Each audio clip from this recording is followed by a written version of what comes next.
हमारी आज की कहानी का उन्वान है नौजवान सहाफी की अक्लमंदी।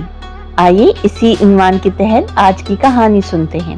शामिर एक ज़हीन और मुतजस्सिस नौजवान था जो सहाफत का तालिब इल्म था। तहकीक और सच्चाई की तलाश इसकी फितरत में शामिल थी। एक रोज इसे एक नामालूम नंबर से कॉल आई। तुम्हारी तहकीक अच्छी है, क्या तुम वाकई ही सच को बेनकाब करना चाहते हो? शामिर चौंक गया।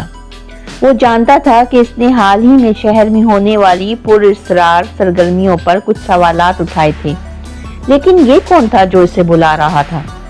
अगर तुम में हिम्मत है तो आज रात 10 बजे पुरानी फैक्ट्री में आ जाओ, सच तुम्हारे इंतजार में है। ये सुनकर शामिर की सहाफती हिस्स जाग उठी। वो जानता था कि ये खतरनाक हो सकता है, मगर सच तक पहुंचने का यही रास्ता था।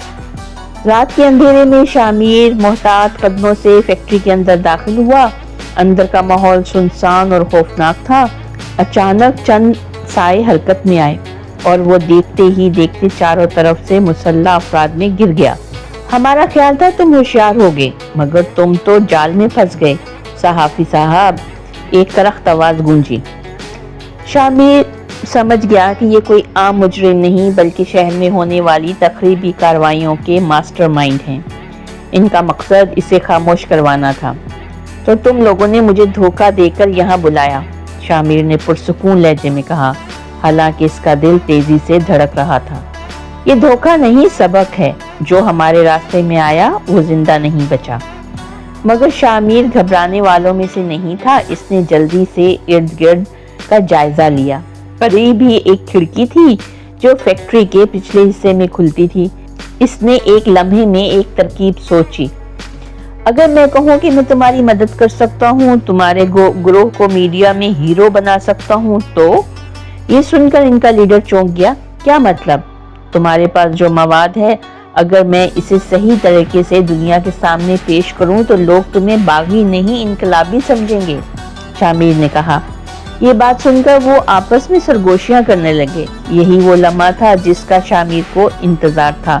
जैसे ही वो बेखबर हुए, इसने एक झपट्टा मारा और करीब रखी लकड़ी की छड़ी से गार्ड को जर्ब लगा दी। फिर फौरन भागते हुए खिड़की से बाहर कूद गया। बाहर निकलते ही शामिर ने फौरन पुलिस को इत्तला दी और इनकी लोकेशन शेयर कर दी। मगर इसने एक और चाल चली। इसने अपने मोबाइल की रिकॉर्डिंग ऑन रखी थी और इन तखरीबकारों की गुफ्तगू महफूज हो चुकी थी। जल्द ही पुलिस ने फैक्ट्री को घेर लिया। तखरीबकारों को अपनी चालाकी पर नाज था, मगर इन्हें मालूम नहीं था कि इस बार वो खुद शिकार बन चुके हैं। जैसे ही उन्होंने भागने की कोशिश की, पुलिस ने इन्हें धर लिया। अगले दिन अखबारात में सुर्खी लगी, नौजवान सहाफी की अक्लमंदी, खतरनाक गिरोह गिरफ्तार। शामिर ने एक बार फिर साबित कर दिया कि अक्ल, हिम्मत और हौसला हो तो सबसे बड़े दुश्मन को भी ज़ेर किया जा सकता है। वो जानता था कि सच की राह में खतरात हैं, मगर इसका अज़म अटल था। सच हमेशा जीतता है, बस शर्त यह है कि हिम्मत न हारी जाए। इस कहानी से हमें ये सबक मिलता है कि हमेशा सच की जीत होती है। सच हमेशा जीतता है, बस शर्त ये है कि हिम्मत न हारी जाए।